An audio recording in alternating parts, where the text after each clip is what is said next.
So, my dog died. And somehow he ended up in my refrigerator for 2 weeks. I know how that sounds, but before I explain why, I need to tell you about what kind of a dog he was and how he changed my life. I got him when I was in kindergarten. Our parents finally gave up after me and my sister's constant begging for a dog. We got him from a friend of my sister. Their dog had given birth to 5 little puppies, and one of them was named Stefan. He was so little you could easily put him into your pocket. From the first sight, we knew that we wanted him, but we changed his name to Stevie because my parents don't like calling animals human names. But as we watched him grow, we realized he was going to stay very little, like a dot on the floor. So we changed his name, again, this time, to Kropek, which in translation means dotty. Growing up with a dog must be one of the best experiences a child can have. Whenever I went, he went with me. Even when I was sleeping, he would make sure I was okay. We would take turns keeping watch, depending on who was more tired, and we kept it for many years to come. Whenever I was sad, felt like crying, I would faceplant onto the carpet, and every single time, somehow, he just knew. Like there was a disturbance in the force, he would slowly walk into my room and start licking my face. And if I didn't respond, he would just lay down next to me, which always made me feel better during my worst moments. One of my favorite things was how he reacted when someone came into the house. Just imagine coming back home after a long day and being greeted by this little goofball. Of course, he will make your day better. But I must say, he was also a professional rage baiter. I had so many nights when I heard him scratching at my door, wanting to come in. So I would have to get out of my comfy bed, open the door, and he would happily walk inside. But after around 5 minutes, just when I got comfortable in my bed, again, I would hear the same scratching sound. Because now he decided that he wants to get out. You know what? He was like an American. If I kept the door open, he would stay inside my room. But the second I closed it, suddenly he had an urge to leave, as if I was taking away his freedom. He wanted to prove that he was above that he refuses to stand silently when someone strips away his rights. So yeah, he was a lovely dog, but he could turn into a little American. The next story is actually one my mom told me. When Kropek was just a few months old, with how little he was, he decided to hide under the bed in a small box. My mom couldn't find him anywhere in the house, so she thought maybe he somehow got outside. She looked for him for 2 hours, and you know it's bad when even a mom can't find something. So, as Kropek has been declared as lost, later that day, my mom was considering going back to our friend's house to get another puppy because she didn't know how to explain it to us that Kropek had disappeared. As she was stressing of what to do next, Kropek happily came out from under the bed after a long nap with the biggest smile, completely unaware of the chaos he just caused. I remember around the time of the story, I asked my mom, will Kropek go to heaven when he passes away? Honey, first of all, dogs don't have an eternal soul, so he won't go to heaven. And second of all, animals don't pass away, they die. Well, that was not an answer little me wanted to hear. And before you start attacking my mom for how cruel she sounded, she comes from a countryside where people just have a different approach to dogs. They treat them like business partners. They respect each other, treat each other right. But at the end of the day, a dog is just a dog, nothing more. In comparison to today's city-style dog relationship, it's a completely different world. Okay, this one is actually not as pleasant. It happened when my parents let me hold Kropek for the first time. I picked him up, so happy my parents finally trusted me with him, but then he started moving. He slipped out of my hands, he fell on his back, and yeah, that actually broke his rib. He stopped moving and even peed himself. I'm sorry for what I'm about to say, but he literally looked like this. Luckily, he healed, but from then on, one of his ribs always stuck out slightly on the side. After that, I never dropped him again, and we were still chilling because he really is the chill guy. While we're on the chill topic, Kropek loved sunbathing in the house. He would always find a square of light and just lay there for a couple of hours. I think this video explains perfectly what kind of a puppy he was. No. Tummy. Tommy.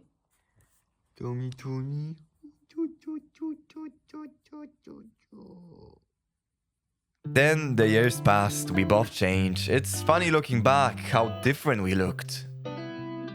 Hold up! What is this? Look at those 2 photos. That's only a year of a difference. I don't know what happened in that year. Maybe that was the year when I installed League of Legends, cause that's a lot of damage. I look like I just went through a divorce, while Kropek looks like he's paying taxes. Wait, so where was I again? Oh right, The saddest thing was realizing the effect of time. His tendon snapped in his back right leg, so we decided to do a surgery to help him out. I remember being so terrified when he was howling from pain because I didn't know how to help him. Sadly, his leg didn't heal as intended, and from then on, Kropek was limping on one leg. Suddenly, Kropek couldn't go up the stairs. He couldn't run through the house like he used to. His walks became shorter, but his attitude never changed. Whenever someone came into the house, he would still try his best to greet them. To jest moim poziomkiem.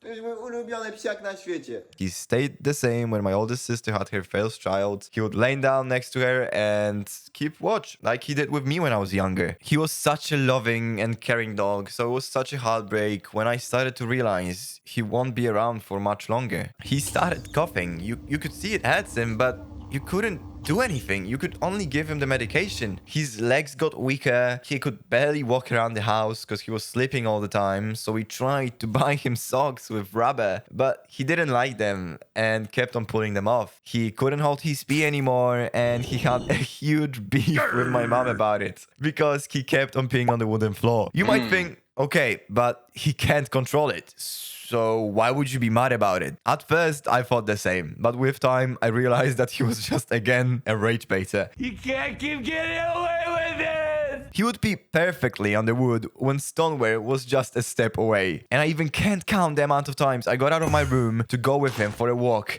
just for him to look me in the eyes and pee on the wooden floor. Therefore, we decided that we're going to build a Chinese wall separating him from all of the wooden floor. Suddenly, he started behaving, and even when he wanted to pee, he peed on the diapers we put next to the door. We thought he learned his lesson and opened the wall. The same day we did that, he peed exactly here on the wooden floor. And that's the story of how Kropek from then on could only live in the kitchen, away from the wooden floors. He was also pretty blind. He had those glass eyes like there was nothing in there. And he had a big problem with festering eyes. Right here. We would have to wash him and then cut out all the bad parts, but it was not easy. I would have to hold down his head so he wouldn't move, and my mom would have to do the cutting. But of course, it hurts him, so he would always start moving, and we did not want to cut out his eye. So I would have to lock his head even harder, while he would start howling. I hated doing it, but I knew that it was for his own good, so he actually could see things. But even after doing all of those things, I just knew that we were getting to the end of the road. I started taking more pictures of him to document him in the last year. I even got a camera, and he got the first photo session. After a few months, it started getting so bad, we were considering putting him to sleep. Because when you go into a kitchen and you see your dog like this, it's not the most pleasant thing. The day after I made this photo, I wake up in the morning to get some breakfast, and as I'm walking to the kitchen, I see Kropek under the chair, and I just know it's bad. You can even see how his eyes got much worse. So I helped him out with his eye and went to eat the breakfast. 2 hours passed, and I had to go to the doctor. And as I'm walking to the door, I see Kropek like this. I come up to him and start petting him because I see he's breathing hard. He just lifts up his head, looks me in the eyes, and then passes away. I didn't even know how to react. My mom just told me to go to the doctor and she's gonna take care of him. I said my last goodbyes and I just went out. I immediately called my sister to tell her what happened. We have this weird coping mechanism that we start laughing when something bad happens. So we both started laughing while reminiscing some moments with him. But then the tram came, so we hung up because ain't no way I'm talking about this shit in public transport. But not even 5 minutes later, my sister and her husband start sending their favorite photos with Kropek. Like, guys, just stop. I don't want to cry in the tram. Therefore, for the rest of the ride, I did not check my phone. The doctor appointment went well, by the way. But when I came home, I asked my mom, what did she do with the body? And she just casually points at the refrigerator. I needed a few seconds to process what just happened. But that's not the bad part yet. We wanted to bury him together as a family because he was a family dog. But it was really hard to choose a good day with our busy schedules. First weekend, everyone were busy, and the next one, me and my girlfriend had a flight to Budapest. Therefore, Kropek ended up in our house refrigerator for 2 weeks. Let's just hope PETA won't find out about this. My sister even told me, it's kind of hard to chill in a house knowing your childhood dog is in the refrigerator. But then I came back home and we could finally bury him. My mom got him out of the refrigerator because no way any of us would do that. We put him in this bag because it kept the temperature and we were all set to road to our plot. We also realized when we put the bag down that he makes this hollow sound like dropping a rock onto the wooden floor. You know, because he literally was a rock after spending 2 weeks in the refrigerator. Being conscious of that made it even worse.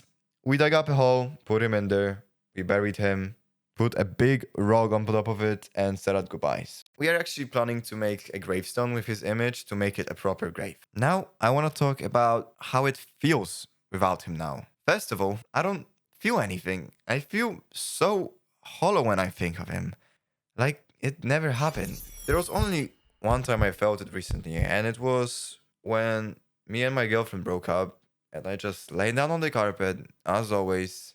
But this time, nobody came to cheer me up. There are also those little things. When I go into the wardrobe, being careful not to step on him. When there's no one there. Or just this feeling that you have to go back home, take him for a walk. It's like he's not really gone. I like to imagine that his little spirit now walks through our home with no injuries, fully healthy, watching over our house. So everyone who has a dog, remember, maybe the time is only a fraction of hours on Earth, but they choose to spend it all with us. Take good care of them, spend time with them, because one day you will blink and they won't be around you anymore.